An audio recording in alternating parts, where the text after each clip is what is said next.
welcome to the Judicial Service Commission. We will allow a brief session for the camera people to take a photo of you. Okay. Okay.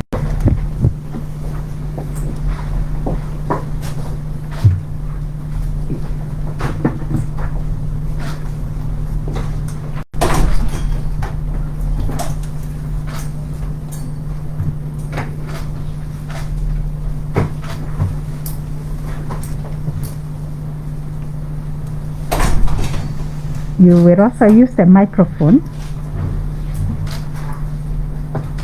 because we are recording the proceedings.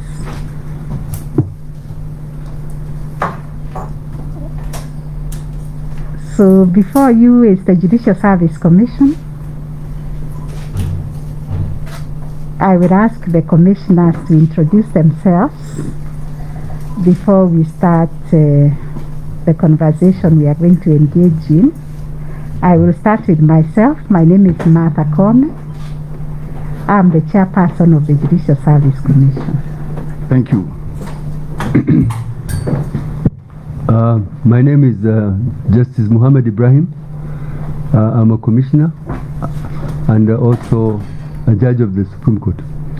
Thank you. Good morning.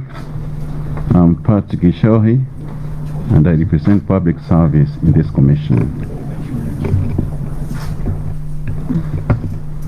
Good morning. My name is David Madam, Judge of the High Court, and the Commissioner representing KMDA. Maybe you can remove your mask, Dr. NDEGWA, so that we can see you. I think there is social distancing between where you are sitting and where we are. Thank you very much. Yeah. Good morning, Mr. NDEGWA. My name is Olwande Evelyn. I am a Chief Magistrate and a Commissioner representing KMG. Thank you, Commissioner. Morning, Dr. NDEGWA. My name is Jacqueline Ngutia, a Commissioner representing the Law Society of Kenya. Welcome. Thank you. Good morning, Dr. NDEGWA. Machar Njero representing the Law Society. Thank you. Good morning, Dr. Ali. My name is Felix Koske, Commissioner representing the public. Thank you. Morning, Dr. NDEGWA. Welcome. My name is Jadwa Same. Karibu sana.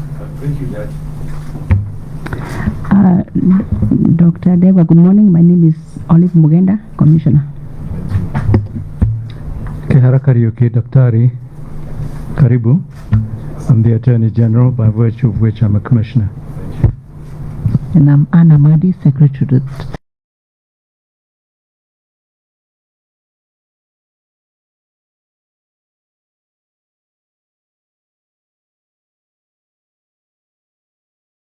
You can tell us your county.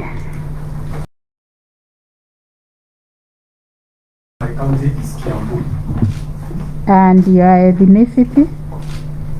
Kikuyu. You know why we ask those questions? Very well. Okay. Yeah. So to start us off,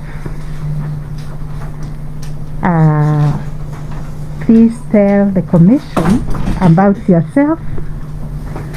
We want you to tell us briefly about your background, your academic and professional qualification, your work experience, and why you think you qualify for the position that you have applied.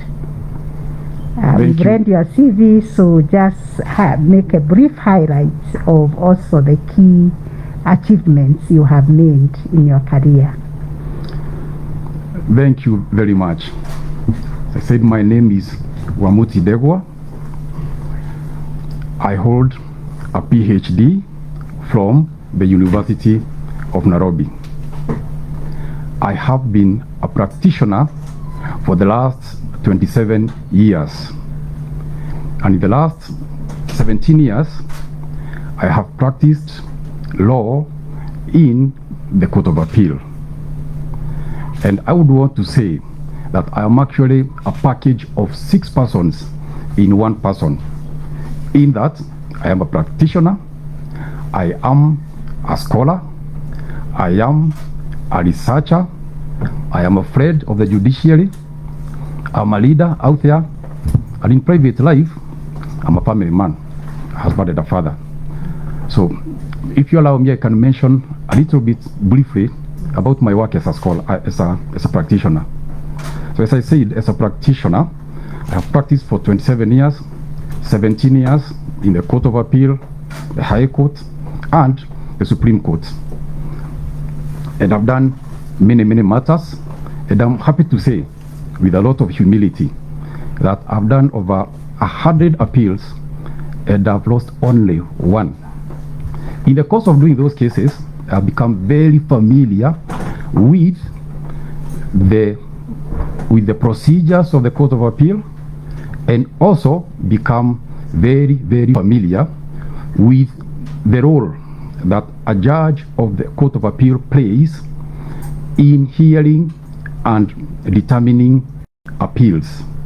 Now, as a scholar, I have taught at the University of Nairobi for the last 12 years, and I teach the law of torts, administrative law, and more importantly, research and research methods. I would want to say that my endeavors as a scholar at the university are captivated by one thing, the promise that is in our constitution, the promise to transform our country into a socially just society by removing the inequalities, exclusions, and then protecting the vulnerable. So I know that this work falls, especially that duty, falls on the Court of Appeal. Why, commissioners? Because the Court of Appeal is for all purposes the final court for those matters that do not have controversies surrounding interpreting the Constitution or matters of general public importance. Okay, now, so it is for the Court of Appeal to come up with a jurisprudence that will push that agenda of transforming the country into a socially just society. Now, by some very great coincidence, I have been at the university trying to construct theories and concepts and doctrines that can be used in the Court of Appeal to do exactly that, to combat inequalities. So, my agenda in this application is to get an opportunity to push that agenda, that promise in our Constitution, from inside the Court of Appeal. Now, as a researcher, I have been researching and inspired by the same agenda. So at my own cost, on my own volition, without being paid by anybody, I have done research on how we can transform Kenya. Allow me please to give like just 2 examples. The first one is this.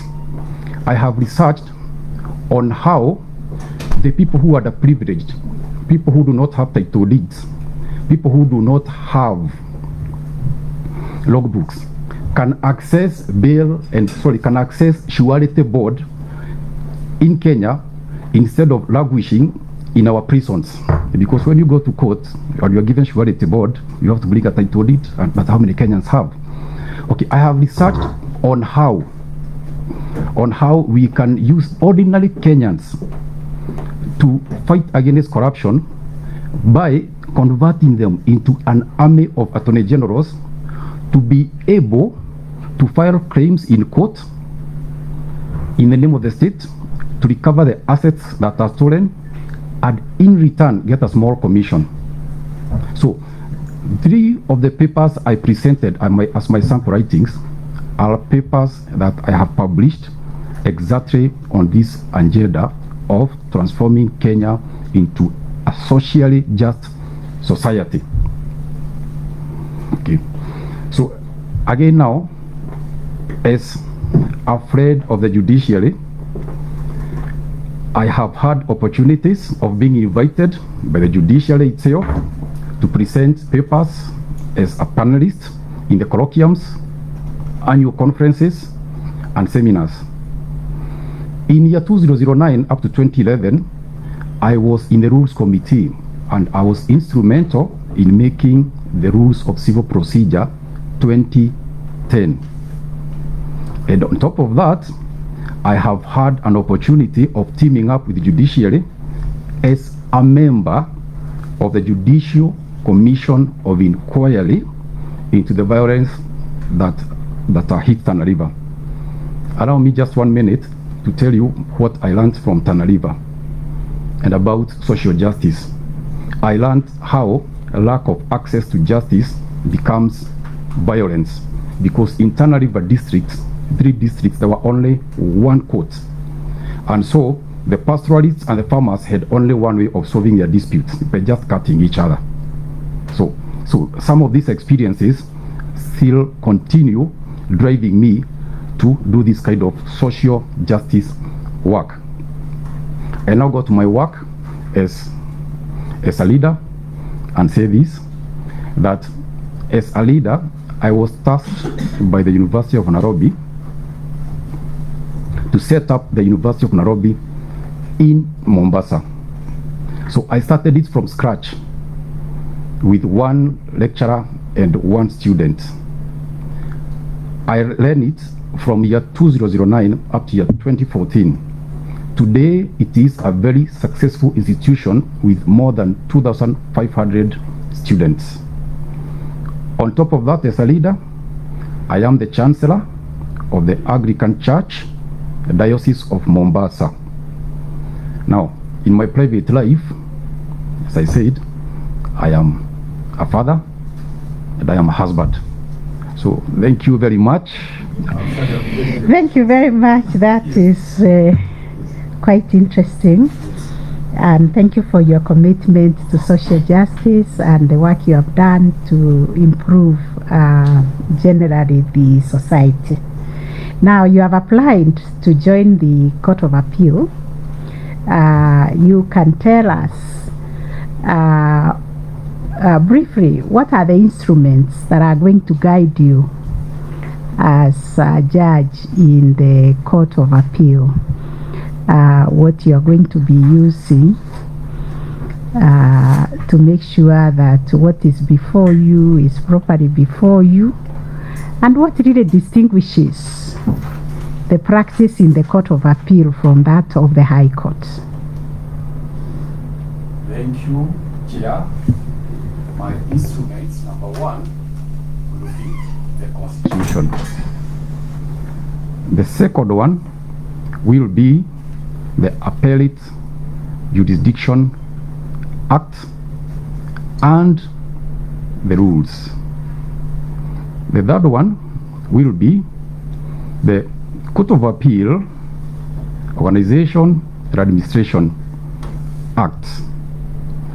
The fourth will be the practice directions. The fifth one could be the Court of Appeal election petitions rules and the strategic plan for the Court of Appeal. Yes. What is the major shift between what happens in the High Court and the Court of Appeal? Thank you very much. My experience is that the Court of Appeal deals more with the law. In the High Court, we try the facts, we take the witnesses. Court of Appeal, much of it is issues of law. That is the main difference that I see. Okay. Thank you. The next question should be asked by Justice.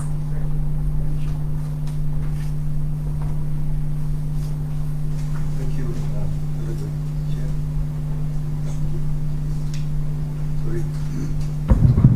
Thank you very much, Honorable CJ, the chair of the meeting. Dr. NDEGWA, I'll ask you a few questions on leadership also. You may find that some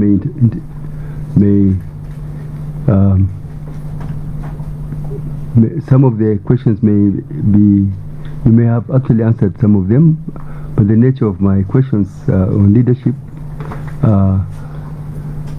you have given examples of your achievements as a leader briefly, but now maybe you may go further, particularly in terms of any public related office. Of course, we are aware of your role as a practitioner, and then also now as a teacher.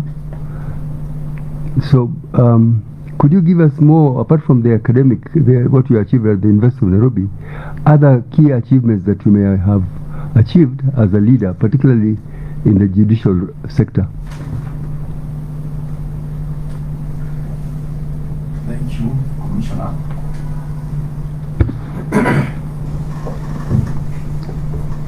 I was in the Rules Committee, elected by the whole group of lawyers in Mombasa to represent them, because it is elective, to represent them in the Rules Committee. That is one. Number two, Rules Committee of which court? The Rules Committee of the High Court. Yes. Yes, for the purposes of civil of the civil procedure. On top of that, I have been in the Library Committee for the Mombasa lawyers. I am also a member of the Committee of the Mombasa Law Society. Yeah, those are my leaderships. Yes. Yes. Would you say that you are a visionary leader? I am. And give us situations where you believe you are a visionary leader, because that's an attribute perhaps we need in the Court of Appeal. Commissioner, allow me to go back to the university and see how I started, how I was entrusted by the University of Nairobi to start the University of Nairobi in Mombasa. Started it with scratch, from scratch. It was my duty to have that vision, to have just that vision of how I want the institution to be. And I had to preach that vision to the few lecturers that I had, to the parents who are trusting enough to entrust me with their students, and the students who came. And I had to make the strategies that carried that vision all the way into establishing that institution and succeeding in the very, very rigorous investigations by the Commission for Legal Education. They are very thorough, and we succeeded. And as we speak now,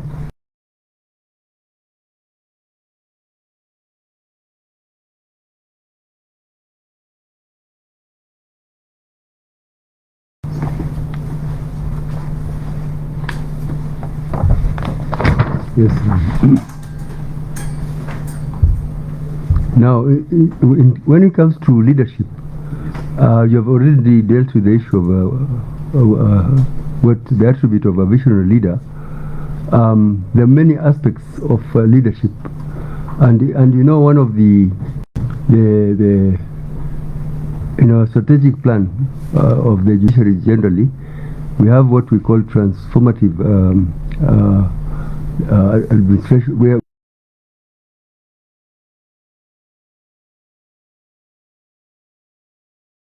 2010 the constitution was promulgated. Now, what do you understand by transformative leadership? Transformative leadership, apart from other aspects of leadership, like the one you mentioned, visionary.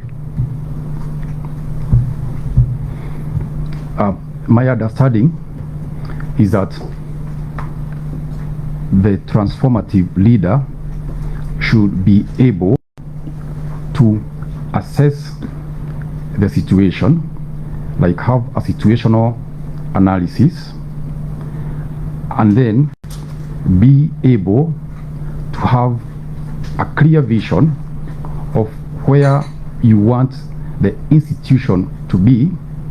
Like, for example, Commissioner, the judiciary, from where it was when Honorable Justice Mutunga found it, to the vision that he came up with, that I want a judiciary that is independent and is efficient, that kind of vision, and the kind, Honorable Commissioner, the kind of strategies he came up with. So that is the way I see it. Yes. In terms of that leadership, are you aware of the mission of the current Chief Justice regarding transformation in the judiciary? Let me give it a shot. Give it a shot. I believe that it is to come up. Let's just put it this way. First of all, transformation through social justice. Social transformation through social justice. To come up with what? With an institution that is independent, that is accessible, that is efficient, and that is able to respond to the need of Kenyans. I should say that I remember this because when I look at what I've been doing, I see a lot of commonalities. Yes. Yes. Yes. Can you give us some examples of a specific situation in your professional work other than strictly the legal side of where you can actually take credit for transformation in other forums apart from the courts and the University of Nairobi? What role have you played in society as to create some transformation, whether it is religious or social or? Yes. Yeah. Let me give examples.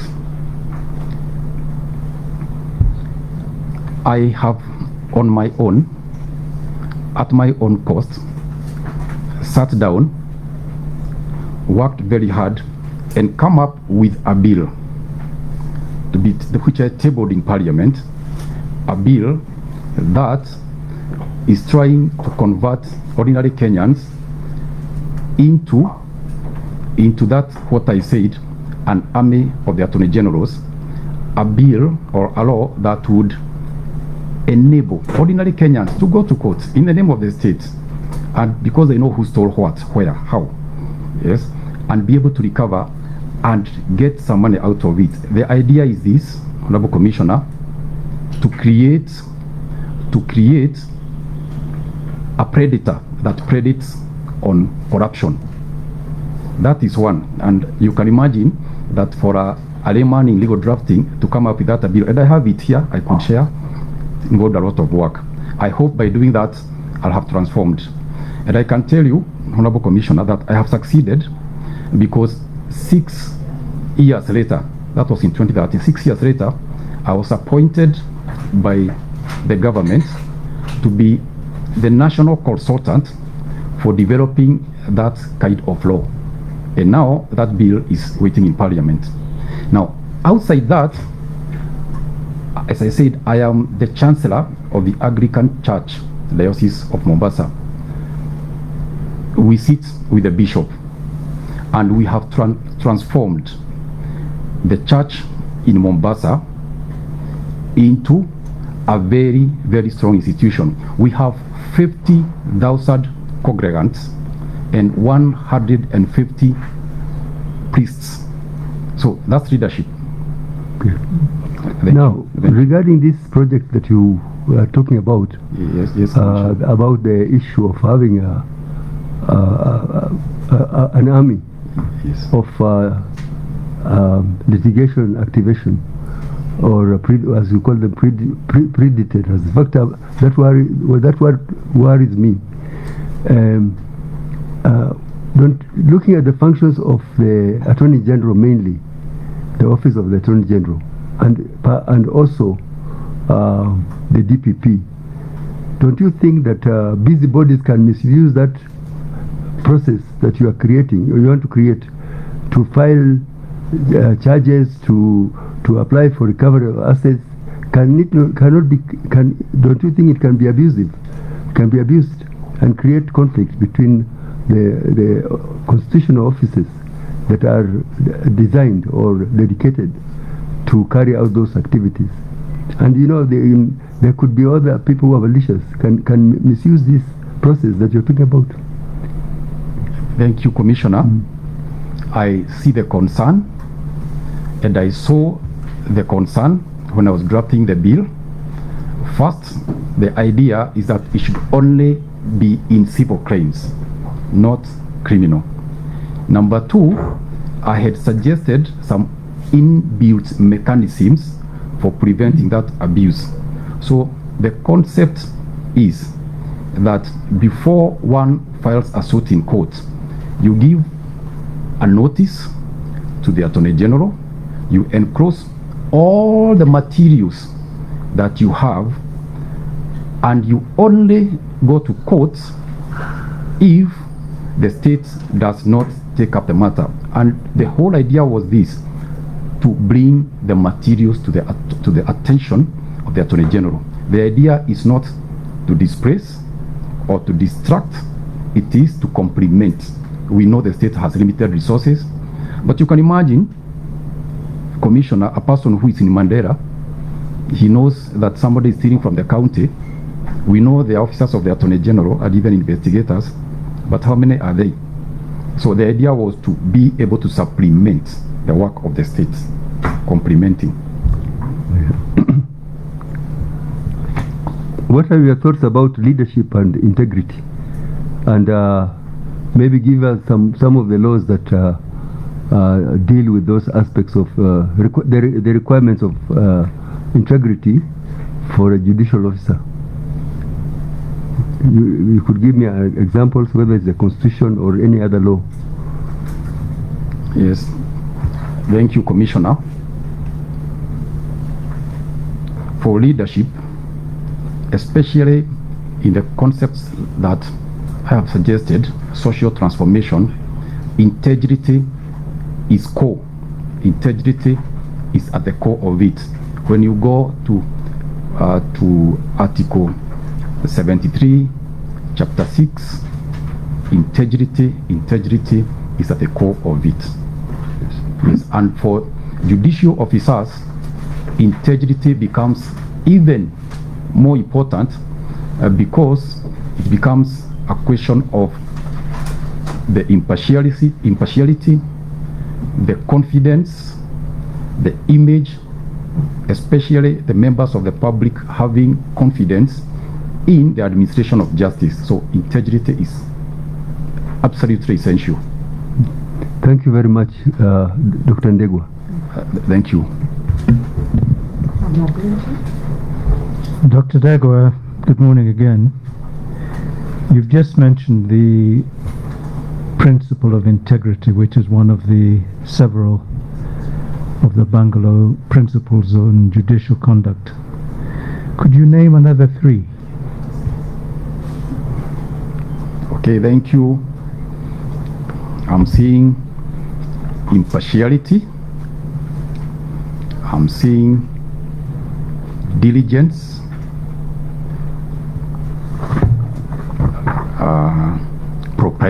Propriety. So those are four. I have how many to go now? So the fifth one perhaps is independence. Independence, the very first one. Thank you. How would you seek to enhance the independence of the judiciary as a judge and as a member of the Court of Appeal if you were appointed to be the judge of that court? Thank you.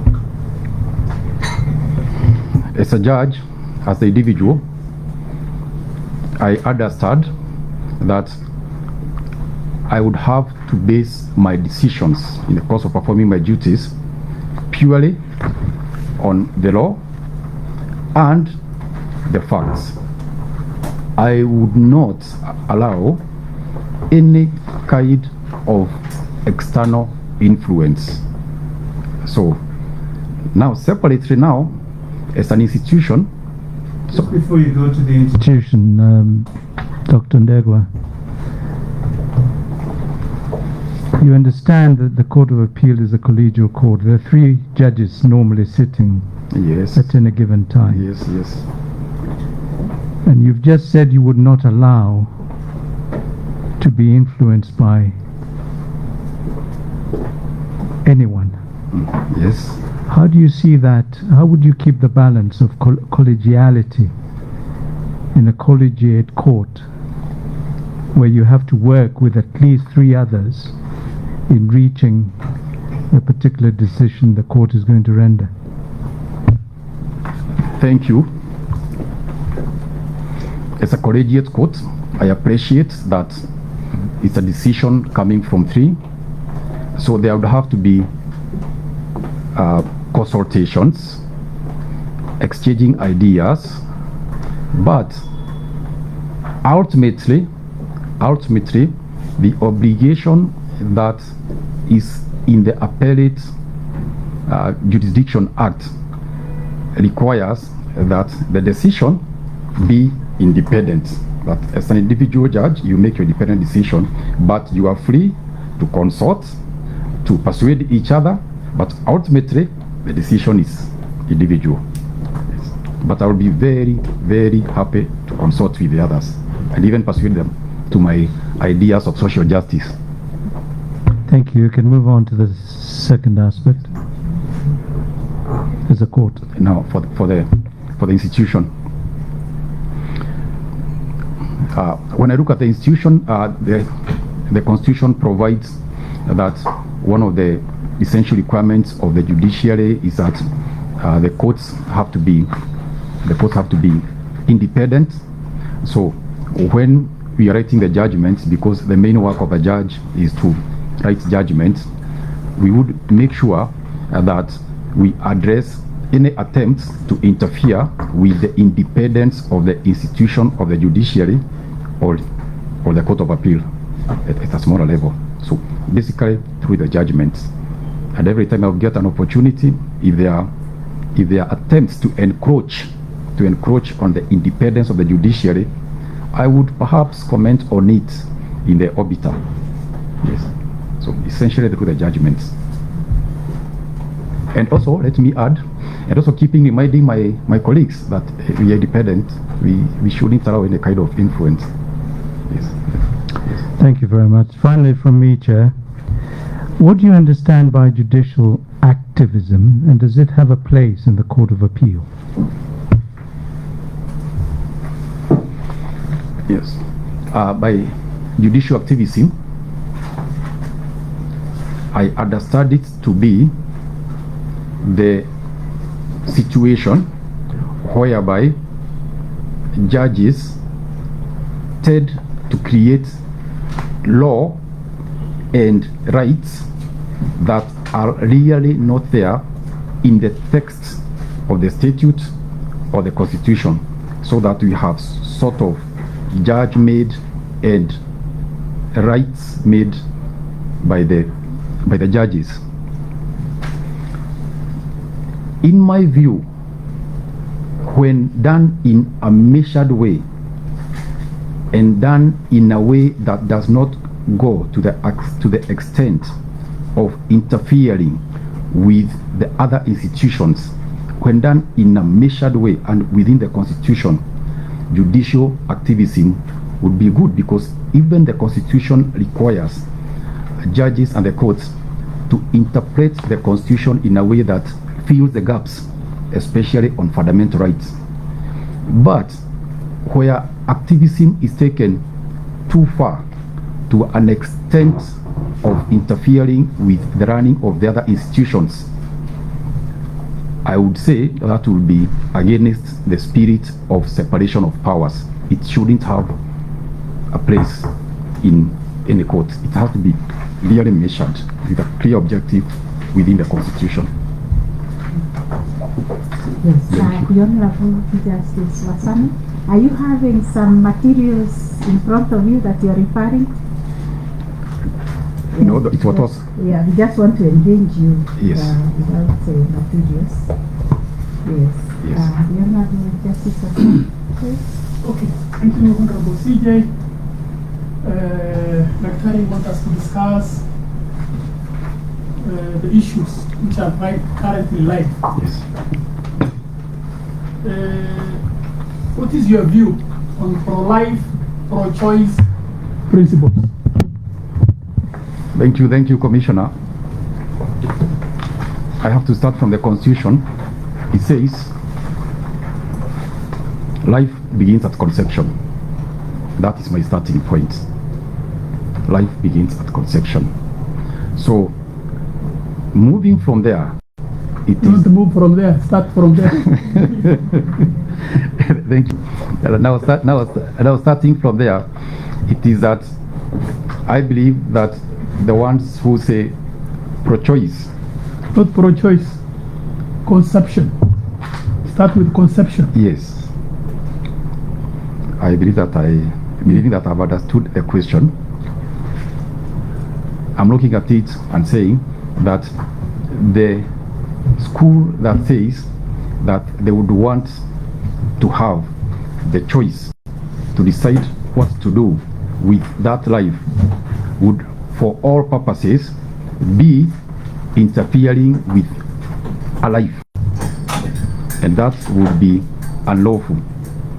The ones who are pro-life, I would encourage them, because from the Constitution, from the letter of the Constitution, that is the supreme law, they are preserving life. So that is my view. I don't know whether I've answered your question. You have not answered my question. Yes. I said, first of all, it is you who went to the Constitution. What is your view on pro-life? Do you agree with the proponents of pro-life or pro-choice? Start from there, and then come to the Constitution. I agree with pro-life. I'm pro-life. You are pro-life? Yes. What is the concept of pro-life, and when does life start? So Commissioner, allow me to go back to the Constitution? Yes. Yes, to say that from the reading of the Constitution, it is the life begins at conception. Yes. So what is conception? Conception? Yes. I would say that it's the point at which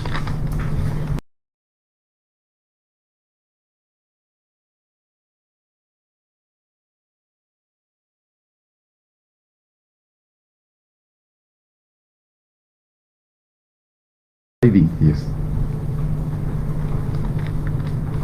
Okay. I don't know. You are a professor. Did you follow the recent decision of the Supreme Court of the United States? I have been following, yes, but not very, very, very keenly. What did the Chief Justice say? Yes. He took a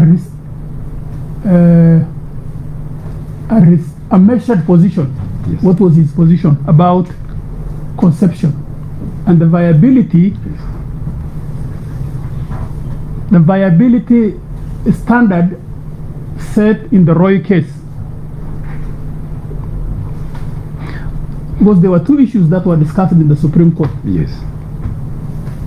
The right and the freedoms of women. Yes. And the viability of the fetus. Yes. Yes. So what did he say in his measured concurring decision? If I remember correctly, yes, the position was like some sort of a middle ground. Yes. Whereby he took the position that very much that life, that any time before a certain number of weeks, there is freedom to go for abortion. But after a certain number of weeks, that is an independent life that has rights of its own. Yes. Okay. Rightly or wrongly, Yes. the devout Christians, especially the Roman Catholics, Yes. have been unfairly accused for propagating for that decision, especially the majority decision. What is your view on the role of religious organizations